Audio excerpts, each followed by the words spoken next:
السلام عليكم ورحمة الله وبركاته. يا رب بان سلامي كثير بان idinka sheekeynaya waxa la soo wariyaa mudooyinka qiyaas ahaan 2500 sano ka hor meelahaasa in deegaanada bariga fog ee Nepal iyo Hindiya iyo gaarka waa deegaanada aadka looga ciseeyay bahalka maroodiga la yiraahdo dabeetana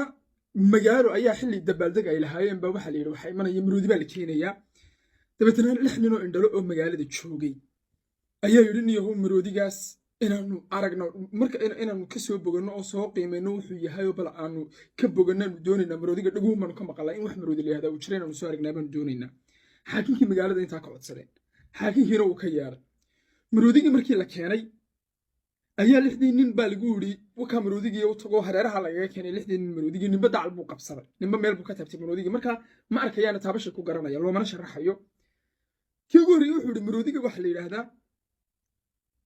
ومسوين وبلاسون كل ما يبي مسكنة شيء سوا حي مرودي بالك اللي هذا وتور وين أو توريها إنه نقاني كوين كيس ده حد بيروح مسكي توردنا شيء سان مرودي هو مر واحد يبغى اللي جوب بين بالك أو كلا هيدو شد نولا كيف فرد بيروح ودوارنتيني مرودي هو سيد شريط الدرس أو كلا كيس شناد بيري واحد شريط يوحنا أتكلم كأنه سان والمرودي هو سيد الدربي أو كلا والدربي ساكو سهر تاجن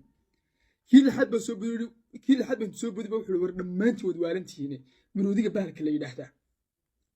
وسد حرق أكره وحرق يروي ينجب يسوع تذكرون بالله يابي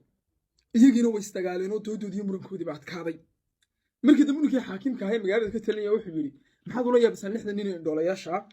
نم مرودو انتاس أو رمبا أي شيء جنبه ويهي لكن متكستا دعلكي وكجيمي أيوب ku qiimeeyay marodiga oo dhameystiran uu qiimeeyay kii koobaad yiri marodigu waa misweyno balaasunahay gacankii buu qabsaday sanka ahaa ee dheeraay fuqi saraaxa yeetana gacanka dhaqaaqaya markuu arkiba wuxuu yiri marodiga la sheegaya waa misweyno balaasunahay kii labaad yiri marodigu waa toori weyna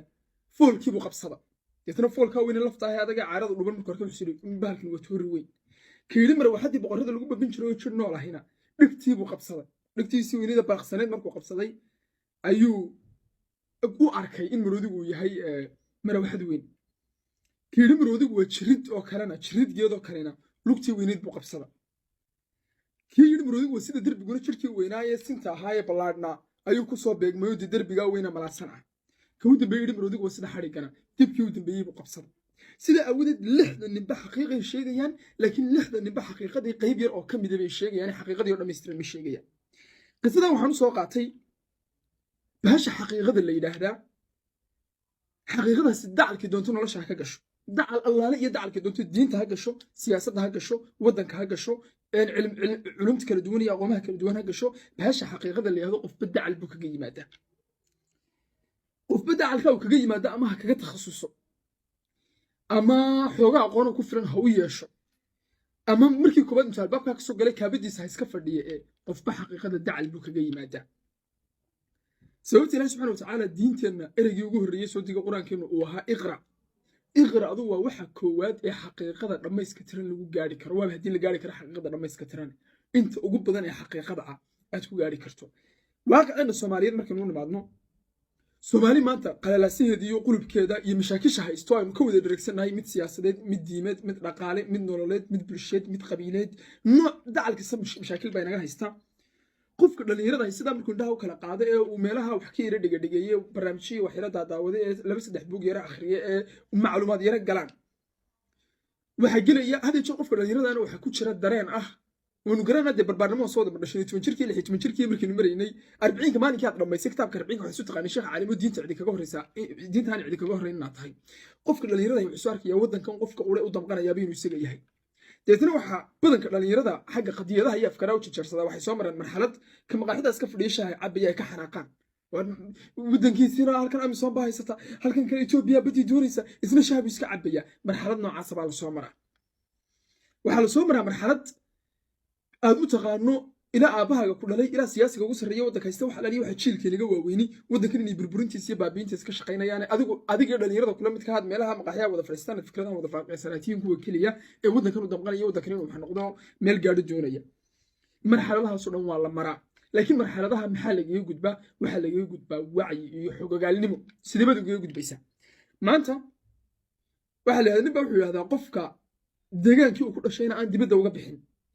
afkaaruhu aaminsan yahay buugaag ayidayana akhriya weligii iyo waaqii hagardaamo mooyaane wanaag ma soo kordhiyo min garanaya ninka hadalkaa lahaa marban meelka akhriya مثلا markaan reer Somaliland ahay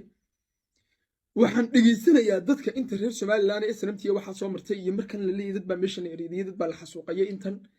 waxaan dhageysanayaa waxaan akhriyaa buugaagta sanamta lagu qoray Boobo Yuusuf Jacaali ay qoreen xaqiiqadii markaa wixii meesha ka dhacay ee Soomaaliya oo dhan ka dhaxeeyay ilaa iyo gumaysiga ka hor ilaa iyo xilligii gumaysiga ilaa gumaysiga kadib ilaa dawladda militariga wixii oo dhan anigu waxaan ka soo gelayaa dacalkaasan kaga dhiganaanayaa Somaliland baa la laayay Somaliland way go'day oo wadan gaar taagan muqaddis Soomaaliya way nalaysoo aan nacabna halkaas ka taagnaanay waxaan ninka baroodiga gacan ka qabsaday oo kale inaan baa soo cararaya Soomaali galbeed tusaale ahaan isna wuxuu istaagayaa niyow kaafoolka qabsanayo noqonayaayo Soomaalida maxay nagu tareen intii aanu halgamaynay baaba ay gumaysigu si walba noo galiisoo doono naga yeelayay Soomaaliyiinimo soo gurman waxna ma tareen dagaalkiisa man bay nala galeen Soomaalida maxay na tartay warna Itoobiya heegaas muskil oo Soomaaliyeena كجبوتي سوق دكتور سنة قبصني أحلي جبوتي ده سنة شوقية كم مقدشة شوقة شركة وين يدرب بجاوي بكسو عادي أو حتاجين هاي وحاجة سق مرة بكل جي ودك الصومالي دومدوب يا صومالي وبرتي الصومالي سيدي بيحانسة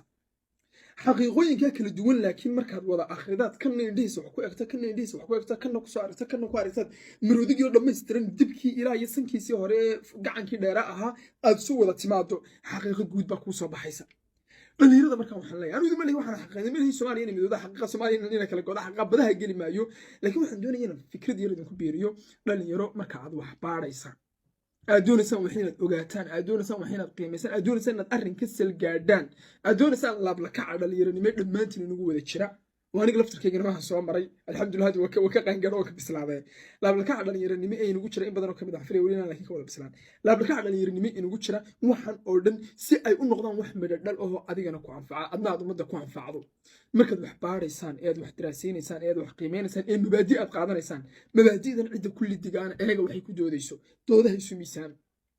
دوده isumi saama hadii laakiin adigu fikirka ku qanacsan tahay oo quraan aad la soo taagnaato adiguna dhibaatooyin stress bay kugu noqonaysaa timaha ka daadanaya ummadna hagirtaan baad ku soo biiranaysaa mesela wanigi borkaasidii maamil wadan duubin ku sheegayay qofka dhalinyarada wuxuu leeyahay mashaakisha Soomaalida haystaa waa maxay dibadna mashaakishii waa qof kastaaba uu mid calaamadsanaya mid wuxuu leeyahay kitaabka Ilaahay baan lagu dhaqmay la kitaabka Ilaahay lagu dhaqmo Soomaaliya hagaagmayso mid kale soo baday wuxuu leeyahay ma qabiilkii la tirtiro oo qabiil waa lacnad la yiraahdo loo dagaalamo Soomaaliya hagaagmayso mid kale halkan u baxay wuxuu oranayay inuu siyaasiyiintii oo dhaqameedka laga takhaluso wadanku hagaagi maayo mid kale halkan u baxay wuxuu oranayay ajaanibtii la wadanka laga saaro midba meel buu ku boodaya hadii laakiin shanta qof dhalinyarada isla midba meel ugu boodaya inta wada fadhiistaan ay ka wada doobaan oo si aqliyaysan waxa ay eegaan wax akhriyaan oo macluumaad soo baadhaan oo dadkii ugu horeeyay ilaa iyo maalinkii Soomaaliya dhisantay soo taagnaa ku 1960kii caalankii koowaad ee Soomaaliyeed la taagay dadkii taagnaa iyo ilaa iyo maanta ay wareystaan wixii la qorayay eegaan waxa uu soo baxaysa waxan oo dhami inay tahay يعني مشاكل شمينا كاي حق وسينا قاعد لكن مشاكل كواوين جيران waxaan leeyahay marka dhalinyaro niyo qofka soo dhalinyaro qadiyadaha dhaxgala uu aaminaataa hadan ku sheegay uu aaminaa inuu isagu wadankan ka qudhay ka damqanayo uu yahay dhowr qof oo dhalinyaro uu yaqaana uu aaminay inuu yahay ka qudhay wuxuu qabanaya uu aaminay inuu yahay hadii fikradiisa la qaatin wadanku hagaagayo laakiin adigoo qudhamay qofka soo dhalinyaro taa uu ku aaminsan adigoo qudhamay dhalinyaradu laabla ka caas uu jira dhalinyaronimadaas uu jirta u damqashada wadankan noocaas way jirtaa horta ku talax tagina waxna baara xaqiiqadana adiga oo maroodiga xaqiiqadiisa gacanka ka haysto taagan maroodigu wuxuu la mid yahay masweyn ha isku dayin inaad ummadii ku qancisay intaas ummadii inta marsiisay maroodiga xaqiiqadiisa ku soo wada wareeg hadda mabda Soomaaliyeed aaminayso soo baad kadibna ku qana kadibna doodo inaad ku gali kartaa qof ku qancin kartaa oran kartaa iyo mabda waxay u aaminay hadda misatay wadanku Soomaaliland iyo Soomaaliya inuu kala ahaano soo baad inta san ku biiranaya xaqiiqadu way gudaweyn tahay ee midka madda calbu kaga yimaada laakiin waxaanu ka sal gaarayna markaynu hareero oo dhan kaga nimaadnay gebigeeda baynu koobno peace and love